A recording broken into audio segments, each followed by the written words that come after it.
Properties in number sets. So first property is commutative property. So which is denoted by A union B is equal to B union A. So this is commutative. Same as for intersection. A intersection B is equal to B intersection A. So next is associative property. So which is denoted by A union B union C, which is equal to A union B. So it is an associative. A union B into A union A. Associative means A union B union C. So we can associate A union B, union C. Okay, so we can associate. So same as for intersection. A intersection B intersection C is equal to A intersection B intersection C.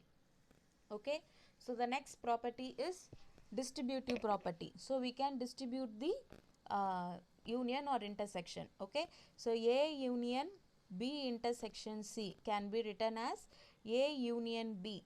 So this union is distributed to this. Okay, so A union B, this intersect will be remain as same, then A union C.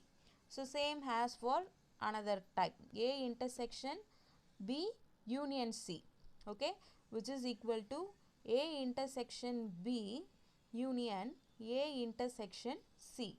So this is distributive property. We can distribute the union or intersection within the braces. So that is what distributive property. Next is idempotency. Here A intersection A. So A intersection A is A. Same as A union A is also A. This is what idempotency property. So next one is domination property. So what is dominating in this sequence? Okay, A intersecting null. Okay, so while intersecting with the null, the result will be null. So this is what domination property.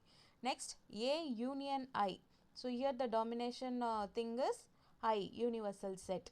Okay, so this is the properties on number sets.